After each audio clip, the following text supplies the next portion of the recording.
Insights.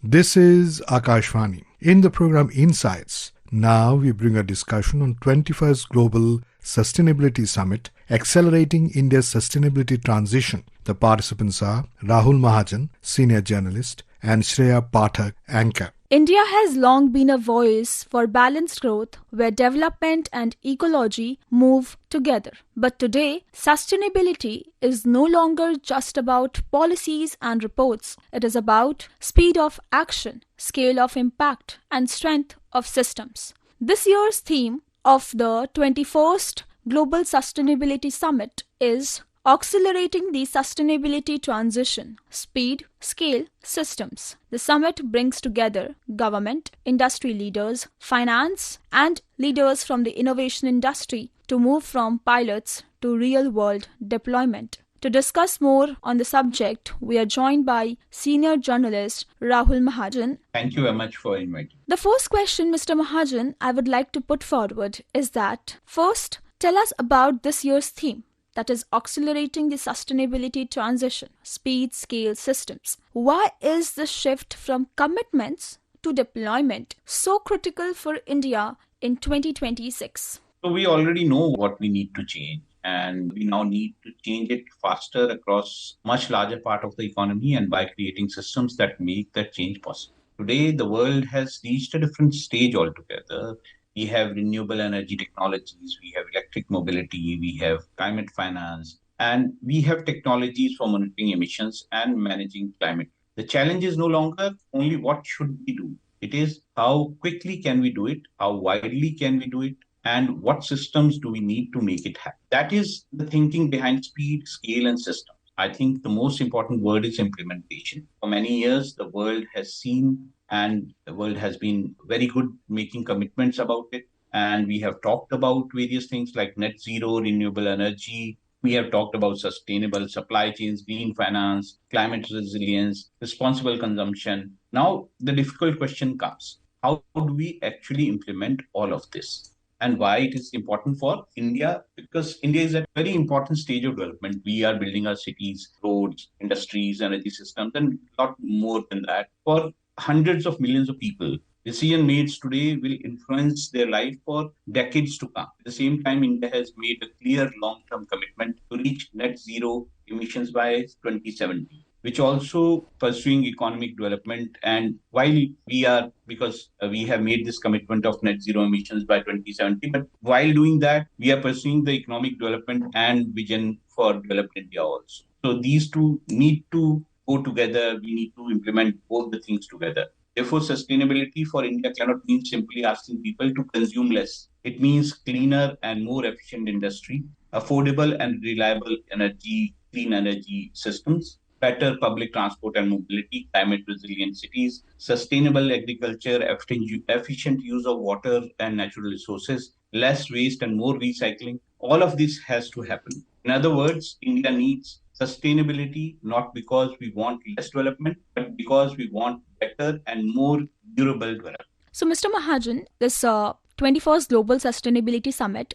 is built on three pillars. The first being speed, second being scale, and third being systems. So, in simple terms, what does each pillar mean for industry, citizens, ordinary citizens, and cities altogether?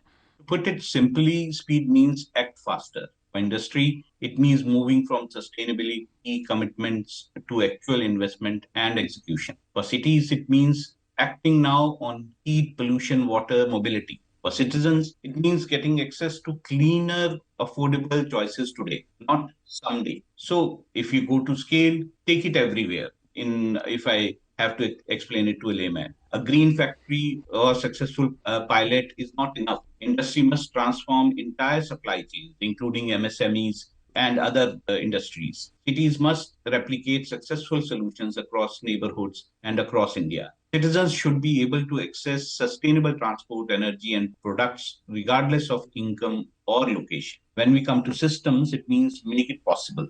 Industry needs finance, technology, infrastructure, and supportive policy. Cities need integrated planning, resilience, infrastructure, and reliable public services. Citizens need systems that make the sustainable choice the easy and affordable. So, in one line, if I may sum it up, speed is about moving faster, scale is about reaching everyone, and systems is about creating the conditions that make sustainable change possible and lasting. Yes, sir. Taking a cue from what you said, that speed means moving faster, scale means reaching everywhere, and systems mean making it possible. So, Union Minister Nitin Gadkari, while addressing the 21st Global Sustainability Summit, said something very similar. He spoke on the need to convert problems into opportunities to make India's vision of sustainable development successful. The most important thing is the concerning stakeholders. We need to establish cooperation, coordination and communication between all the stakeholders who are in the mission mode for making India's sustainable development. And for that reason, we need to understand what are the problems and what are the opportunities. And we have to plan the vision in a way where we can convert problems into opportunities, not opportunities into the problems. And for that reason, there are two important philosophies, which always I am arguing for that. The one important philosophy is knowledge. The upgradation of knowledge and technology is a continuous process. In your opinion, how significant is this statement? I think this is one of the most significant ideas coming out of the summit because it changes the way we look at sustainability. Very often, sustainability is presented as a list of problems. Climate change is a problem, pollution is a problem, waste is a problem, energy dependence is a problem, water scarcity is a problem, traffic and emissions are a problem. But Gadkari's approach asks us to look at these challenges differently. Can the problem itself become an opportunity for innovation, investment, employment, and economic growth? That is a very important shift. So my next question to you would be that the Global Sustainability Summit began long ago in 2006 and now it includes 40 plus countries. So how do you think the focus has changed from the early years to now in 2026? So the summit has evolved in the same way that idea of sustainability itself has. In the early years, the primary question was, why does sustainability matter and what role should business play? The focus was largely on creating awareness about environmental responsibility, responsible business practices, resource conservation, and sustainable development. Over time, the conversation became more practical. How do we incorporate sustainability into the way businesses actually operate? This brought issues such as climate change, energy efficiency, responsible supply chain, circular economy, ESG, inclusive growth, and sustainable investment into the mainstream. Today in 2026, we have reached another stage. The question is no longer simply whether sustainability matters. The question is, how do we transform our economies quickly enough and at sufficient scale to make sustainable development a reality? That is the significance of this year's focus on speed, scale, and system. Addressing the Global 21st Sustainability Summit today, Union Minister Shivraj Singh Chauhan also highlighted the significance of the contribution of sustainable agriculture towards India's sustainability goals. Let's listen to what he said. Sustainable agriculture की अगर बात करें, बिना agriculture की दुनिया चल नहीं सकती। और मध्य प्रदेश के अपने अनुभव से मैं एक बात और कहना चाहता हूं कि अकेली एग्रीकल्चर भी इकोनॉमी बदल सकती है। मध्य प्रदेश ने पिछले कई वर्षों तक 18% से लेके 22% तक एग्रीकल्चर ग्रोथ हासिल करके दिखाई है और पूरी अर्थव्यवस्था हमने बदल दी थी एग्रीकल्चर के माध्यम से। लेकिन सस्टेनेबल एग्रीकल्चर की अगर हम बात करें, सस्टेनेबल एग्रीकल्चर केवल एनवायरमेंटल एजेंडा नहीं है, इकोनॉमिक एजेंडा भी है, सोशल एजेंडा भी है, फूड सिक्योरिटी का भी एजेंडा है और फार्मर वेलफेयर का भी एजेंडा है और नेशनल सिक्योरिटी का भी एजेंडा है। What do you think are the key steps that needs to be taken to strengthen sustainable agriculture and encourage greater participation from farmers in India's sustainability efforts? Actually, India cannot achieve sustainable development by transforming only its industries and cities. We have to transform the way we produce food and manage our natural resources as well. Agriculture depends directly on soil, water, biodiversity, and climate. At the same time, it supports the livelihood of millions of Indians. So the challenge is not simply how do we make agriculture greener. It is how do we make agriculture more productive, climate resilient, and profitable for farmers while conserving the natural resources of on which farmers depends. That is the real sustainability challenge before India and before basically people who are more concerned about the climate change and the sustainability question, and agriculturists who are sustaining such a large population in India. Yes, sir. This year's event centers on moving from ideas to real-world climate action. The three pillars for this year, as we talked previously, are speed, scale, and systems. So when we speak of the different pillars, how do you think the first pillar, that is speed, is important? Speed means moving from idea to action, actually. Suppose a company says, I want to reduce my carbon emissions. It is good intention. But then comes the difficult part. What technology will it use? Who will finance it? What will its suppliers do? Can a small supplier afford the required technology? Can artificial intelligence help? How quickly can the company change? So all these questions are in play. So speed is about removing those barriers and getting sustainable solutions in the real economy faster. It is about saying enough of pilot and promises. Let's deploy. So talking about the second pillar, that is scale, how do we move from one-off green factories to entire sectors like steel, or we talk about cement and textiles, decarbonizing it together? So I'll give you another example. Imagine a factory. One factory becomes, supposedly one factory becomes very sustainable. That is very good. But India has thousands of factories. Imagine one company cleans up its supply chain. That is also good. But what about thousands of companies supplying it? So the question becomes, how do we take something that works in one company, one city, or one industry and make it work across economy? This is particularly important for Scope 3 emissions. In simple terms, a company's environmental footprint does not come only from its own buildings and factories.